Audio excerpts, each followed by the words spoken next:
mind. I always return to Atlantic Island Park.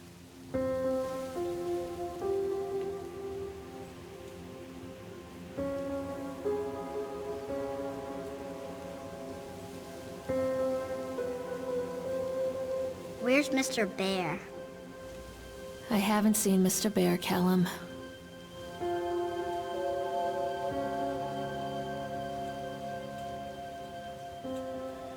Stay in the car. I'll go and ask information.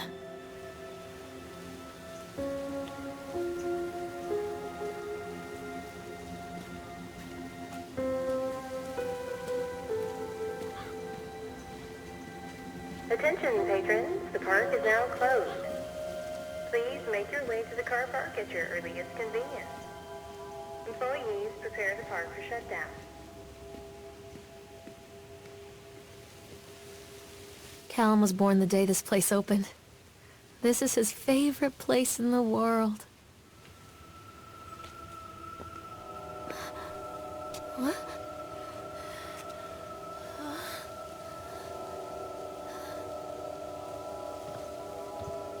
Hey, Lorraine. Lorraine! Don't blame yourself, Lorraine. People lose things all the time. Take a deep breath and think about the last place you saw your son's teddy bear. Hey, stop! I think your boy just ran into the park. I'll unlock the gates for you.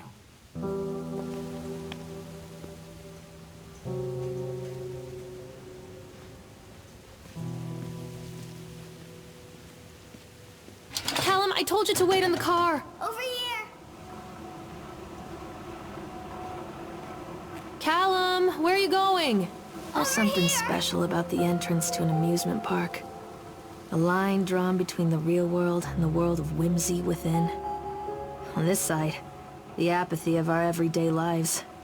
And on the other, anything we might dare to dream.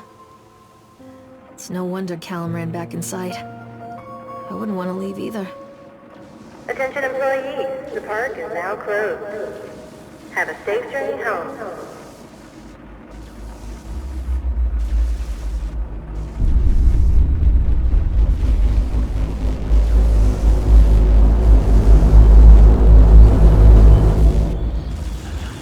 Wait up there for Mommy, Callum! Wait up there for Mommy, Callum!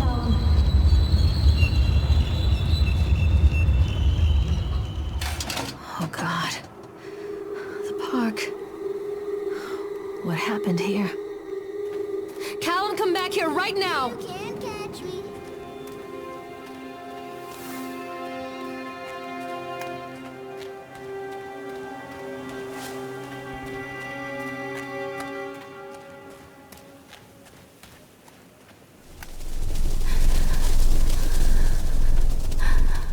Come to Mommy, Callum!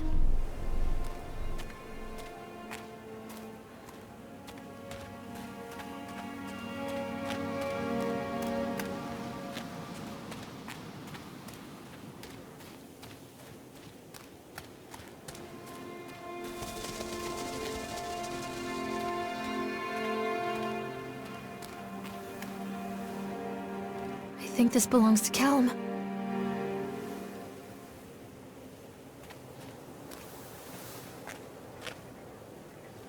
Chad the Chipmunk, huh? Just a drunk guy in a suit.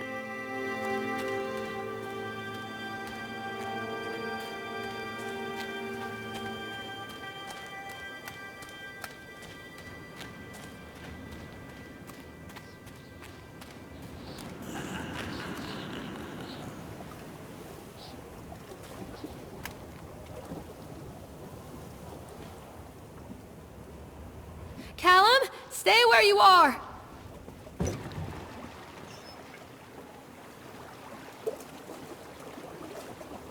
Come on, Mommy!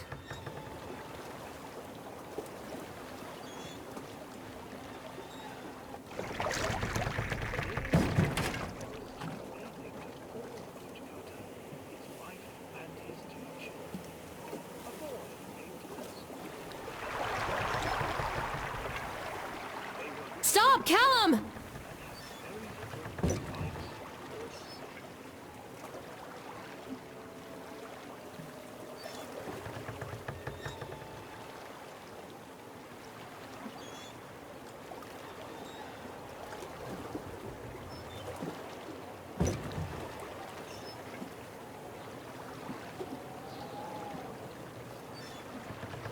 Callum, where did you go?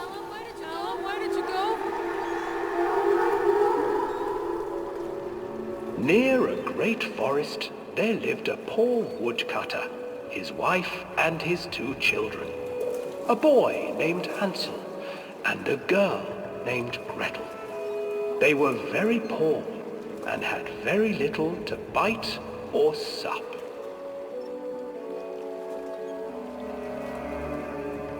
"What will become of us?" the woodcutter asked his wife one night. "I tell you what, husband, we will take the children into the thickest part of the forest tomorrow and abandon them there." "No, my wife, I cannot do that," said the man. "Then we will all 4 starve, you fool." Hansel and Gretel overheard their parents talking, and Gretel began to weep. "Do not fret, Gretel," Hansel said. He crept out of the hut and gathered white stones from the ground to fill his pockets.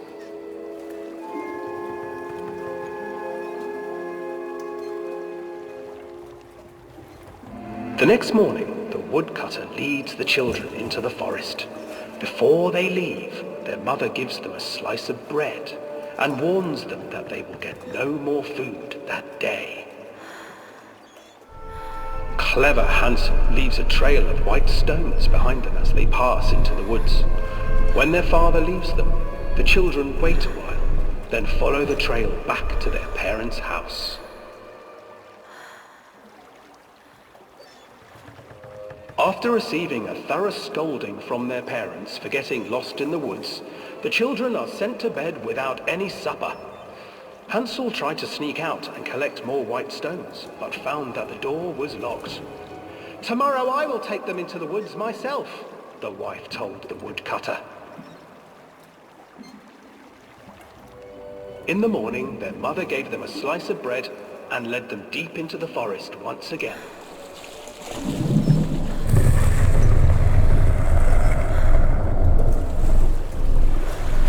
Hansel broke his bread into pieces and left a trail of breadcrumbs to lead them safely home. But hungry-eyed birds snatched up the breadcrumbs and his trail was destroyed.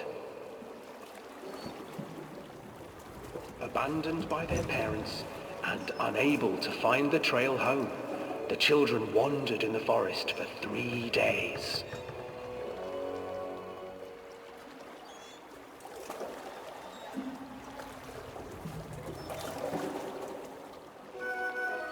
The children stumbled into a clearing with an exceedingly strange house. Its walls were made of gingerbread, and its windows were panes of clear sugar. Hansel, desperately hungry, ran forward and began to nibble on the walls.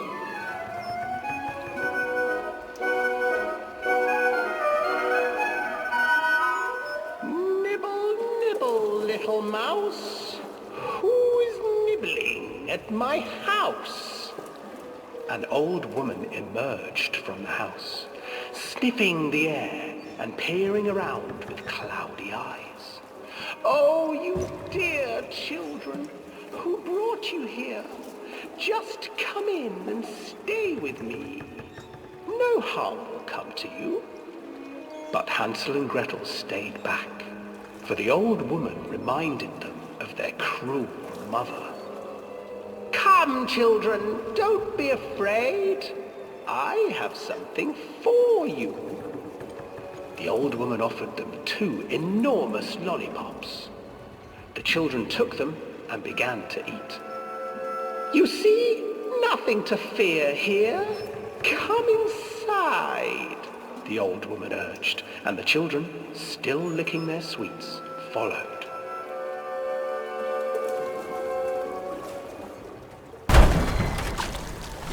Once inside the house, the old woman changed. She stuffed Hansel into a cage and put Gretel to work, sweeping and cleaning her hut. "Your brother will make a good mouthful," the old witch told Gretel. "Once he is fattened up, I shall feast upon him."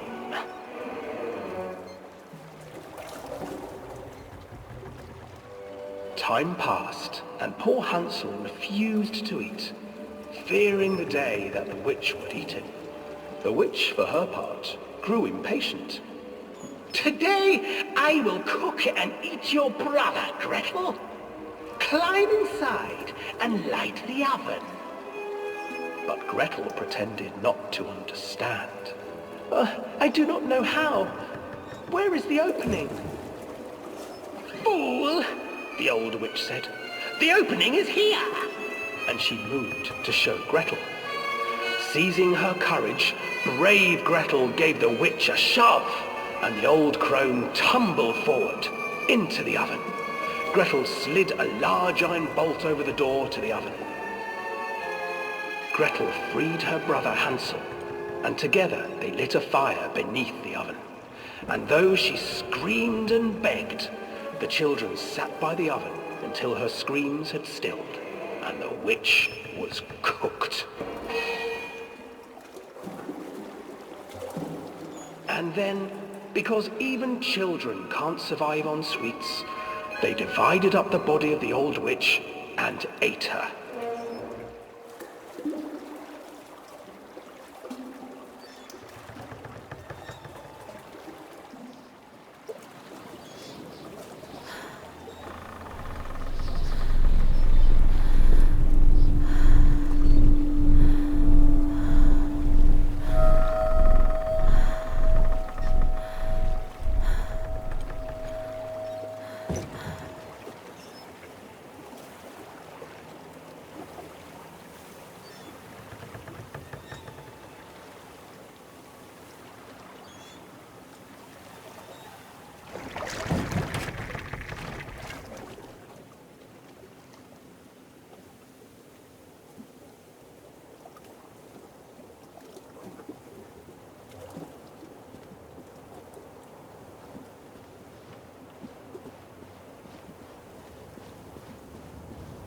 Hansel and Gretel.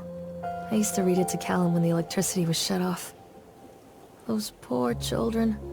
The whole world against them. The forest, the birds, the old witch, even their own parents. I used to imagine that Callum and I were the kids in that story. Not mother and son, but brother and sister, hand in hand against the unkind world. We were always hungry, looking for our own house made of candy. Looking for the sweetness that could take the pain away. Hunger leads people to desperate, terrible places where the tree branches reach like claws.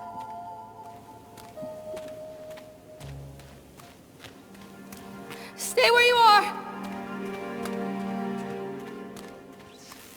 Callum? Another accident. This place.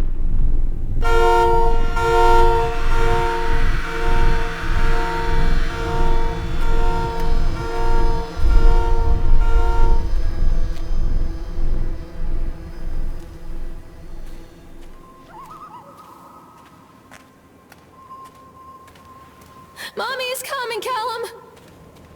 Catch me, Mommy.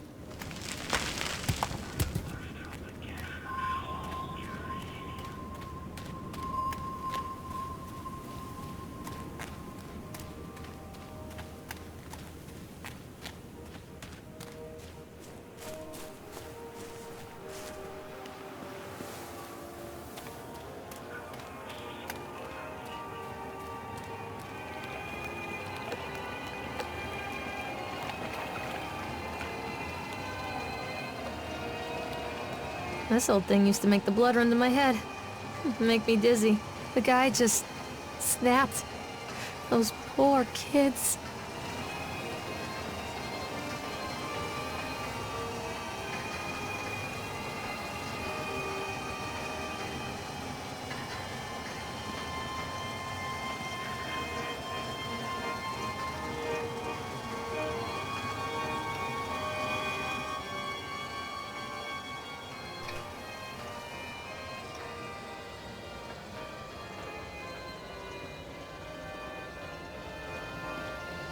I can't get on while it's moving.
Treachery hides in thoughts. Treachery that lashes like a whip and scars our insides. The first time I saw Callum, my thoughts betrayed me. I looked down at this wrinkled, red, bawling thing and I thought, is that it? We build our world from expectations, and the world that I had built for Callum was no different. He was so real, so there, and so far from my expectations. And they shattered, and as they fell in pieces, that one treacherous thought became a new foundation. All of the love that we shared, all of the warmth and goodness that followed, built on a single, traitorous thought.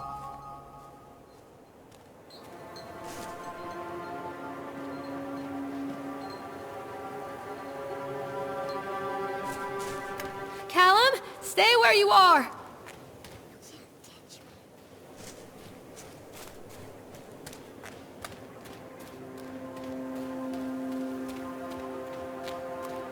Callum, come back here right now! Constant crashes and 80s music. I guess it floats someone's boat.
It's a matter of public record that I am a failure as a mother.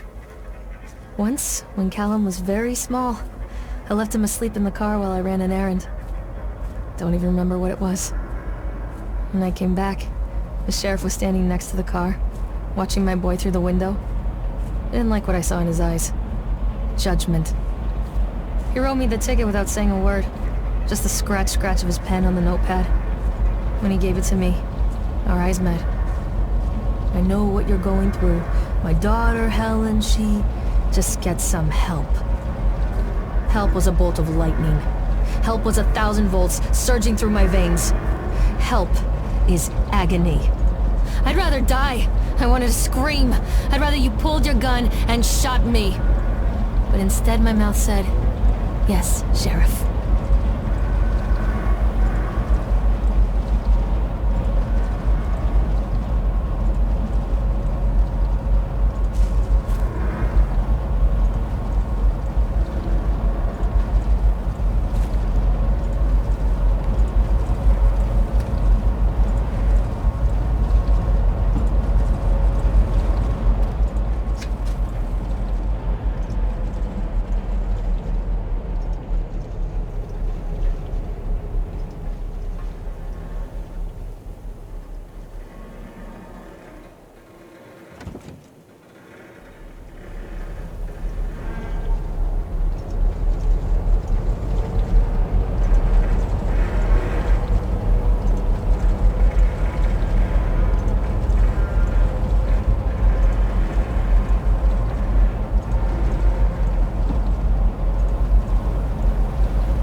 People come into your life for a reason. Dad used to say that before Mom ran off. After that, he mostly just drank. Things were different for Don and I. When we met, I was sweeping the floor at Susie's diner.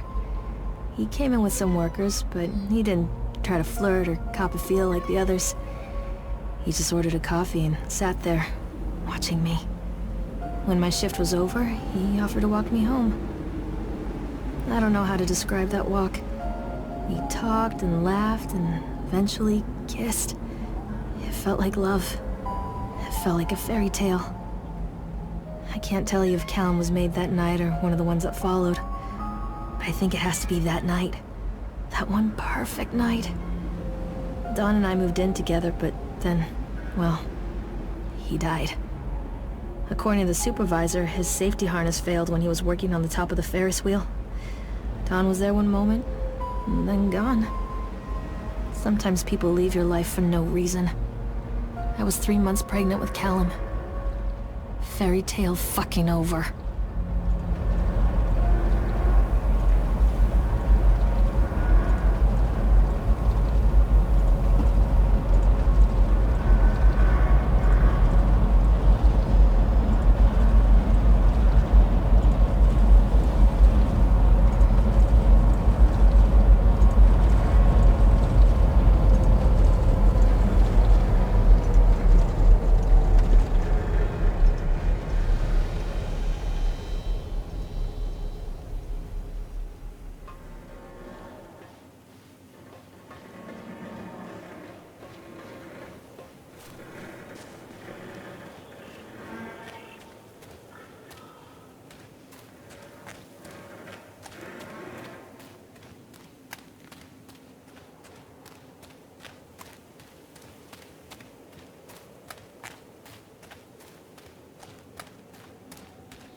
A lot of people idolize their children.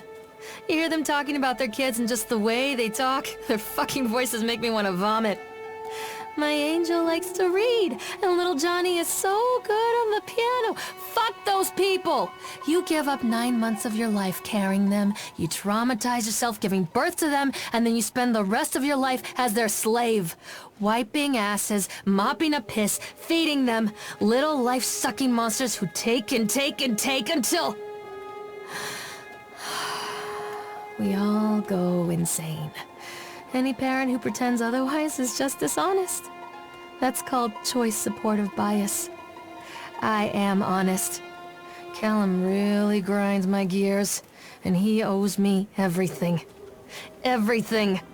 It'd serve the little fuck right if I just abandoned him.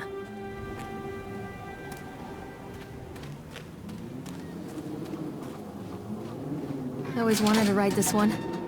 Never got around to do it before.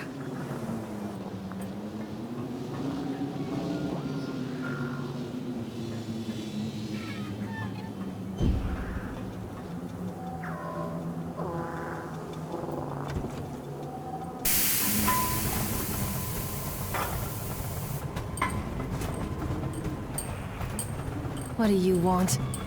We need to talk about Callum. What do you mean? What have you done to him? That's insulting. You and your boy are everything that this place doesn't want. The antithesis of what we stand for. Where is Callum? The poor child. He tried so hard to do what he was taught. He even left you a trail of breadcrumbs. But the park is just so hungry. Tell me where my son is. The witch has him now. Has both of you. No happy ending here, I'm afraid. Just leave me alone. Fool.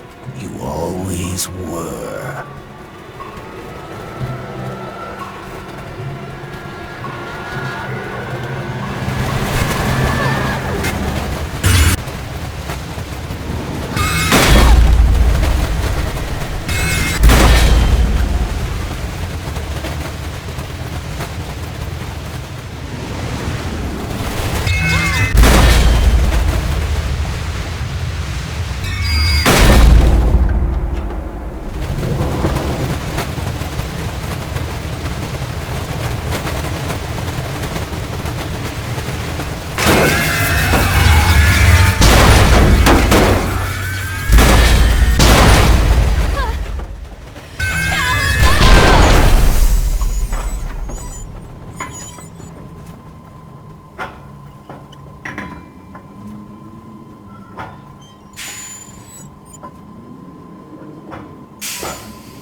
The witch awaits.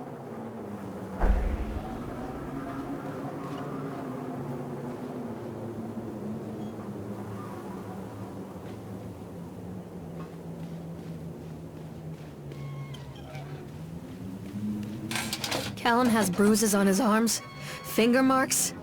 Someone has been hurting him! I've asked him, demanded really, to know where he got the marks. But he doesn't want to answer me. Something has scared him into silence. He doesn't dare talk. He's been changing too. Something sinister lurks in the darkness behind his eyes.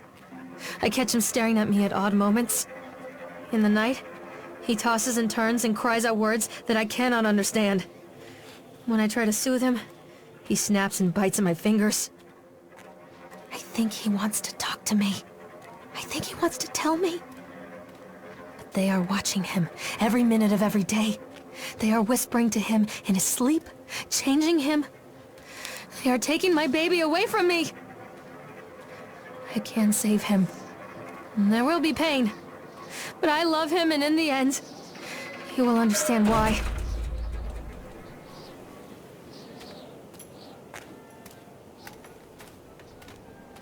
The whole town was shocked by that one.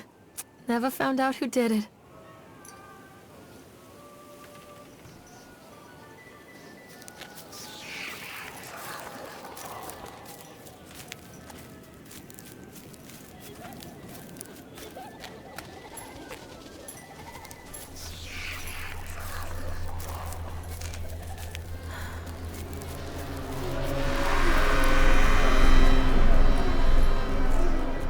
bastard.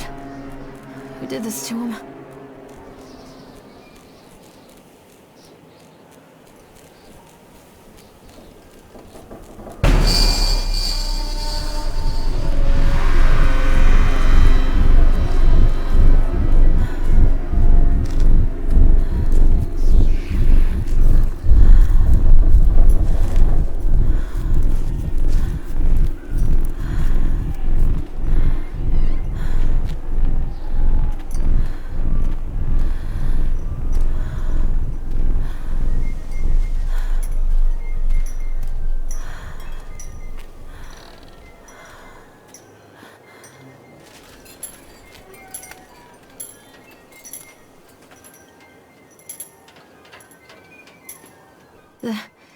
These are mine.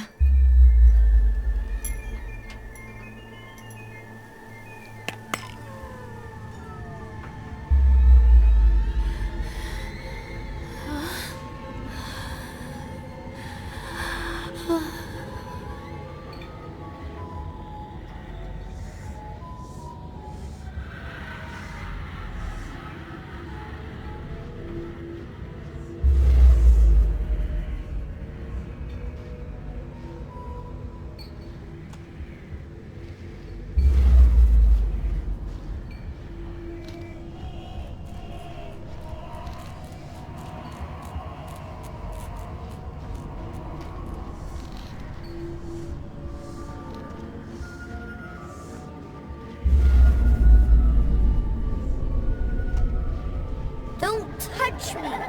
Callum, I'm sorry.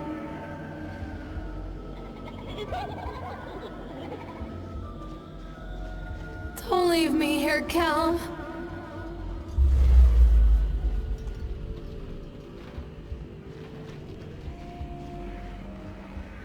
Forgive me, Callum. Oh, God, no. Get away from me!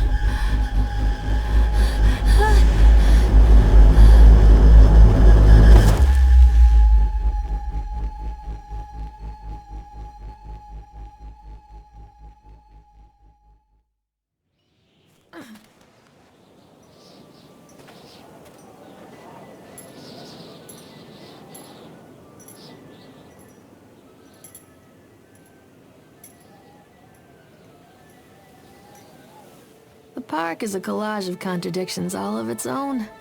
Millions of people die every year in car crashes, and the park has little cars designed specifically to simulate that action. Hear the children scream with joy. In the sideshow alley, you can walk away with 15 cents worth of mass-produced Chinese teddy bears, while a grinning carny pockets your hard-earned $5. And what secrets lie beneath the sullen waters of the lake? The tears of jilted lovers, the soiled condoms of illicit affairs, the clotted blood of the lonely suicide. And the face of the witch looms over it all. I've always despised her toothy grin and warty nose. I hate that sparkle in her weathered, watchful eyes. I think Callum is waiting for me. Inside.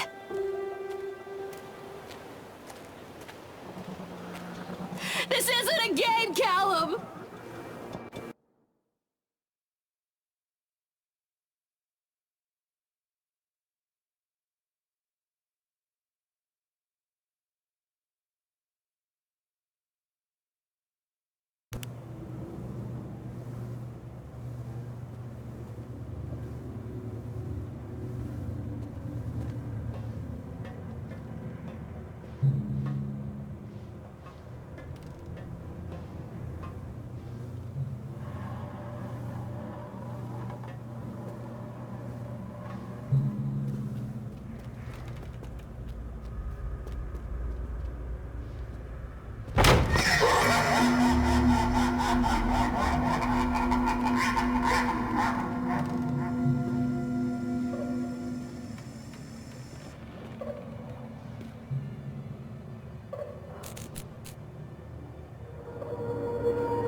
After they let me out, they gave me Callum back and sent me home with a handful of breadcrumbs. Home, bittersweet home. I barely recognized it. Where there had been color and light, there were shadows and regrets. Where there had been warmth, there was a bone-deep coldness that never went away. I tried my hardest to keep the ghosts at bay. Don, watching from the dusty corners while I tried to teach his son to read. My father, coldly assessing me and finding me lacking. I devoted myself to Callum, did the things that they told me. It will get better, they said. Every day will be a little better than the last. I'm in the woods now, lost and afraid. Things never got any better.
Show yourself!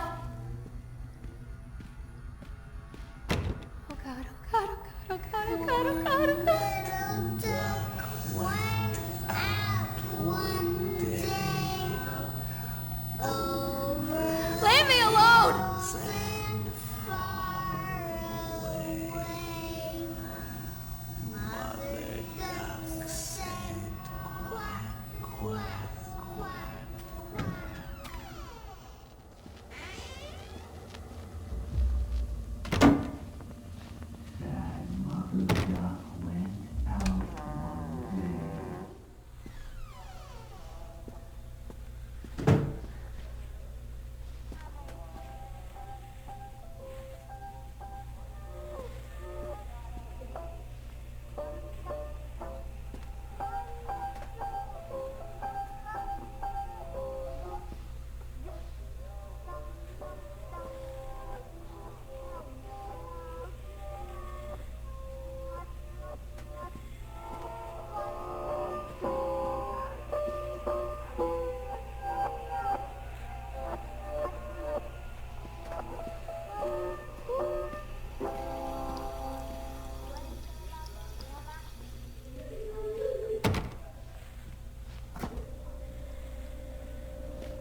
Show yourself!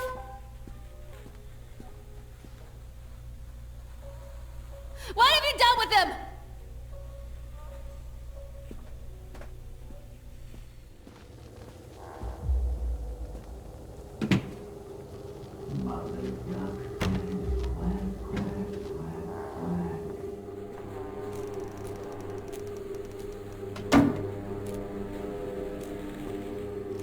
Who was that?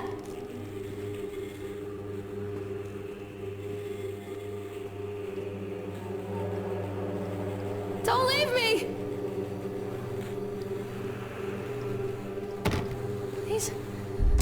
see?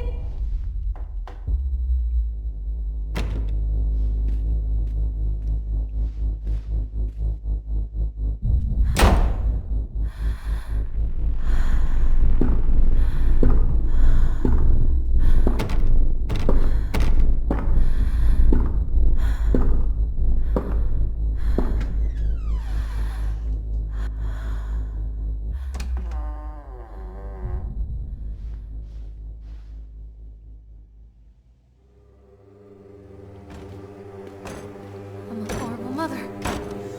Where is he?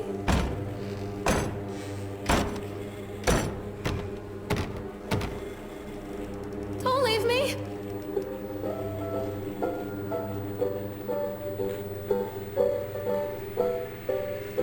What have you done with him?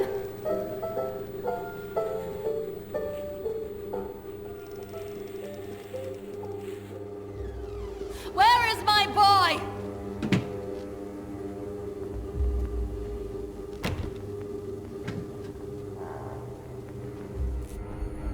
Stop!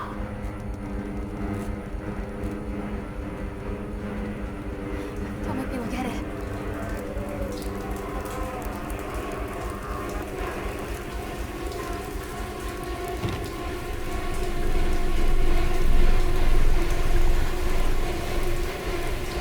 I'm a horrible mother.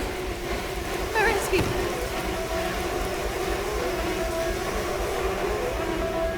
Alone?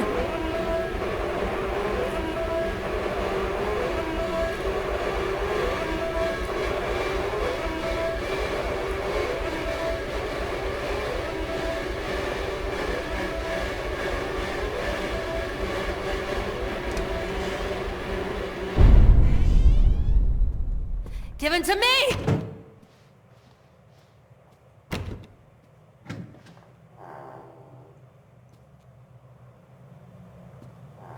Oh God, oh God, oh God, oh God, oh God, oh God, oh God. Stories are told again and again, and from their shape we build our understanding of the world.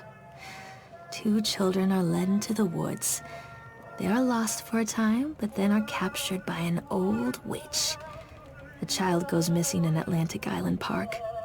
He wanders lost for a time before finding his way into the mouth of an old witch. In the oldest version of this story, the mother and the witch were the same person. I never wanted to be the witch, but I am, aren't I?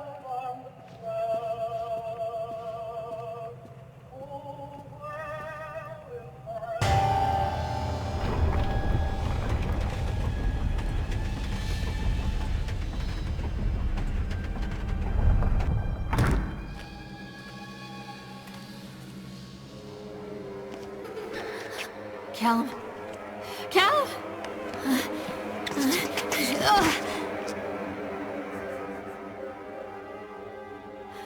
Callum.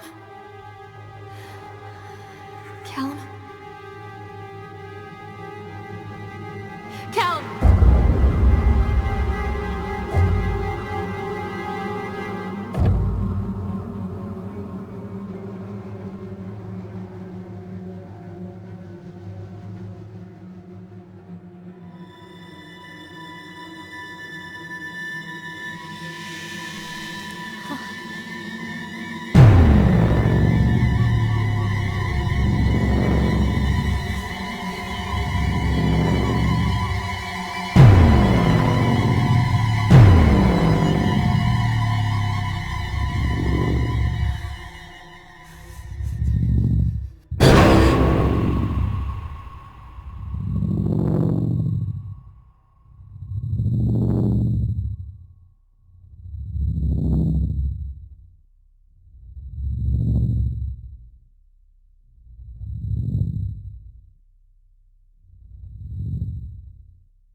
Hey, Lorraine.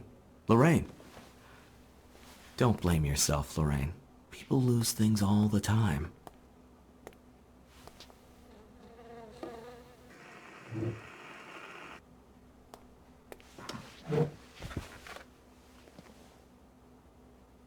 Take a deep breath and think about the last place you saw your son.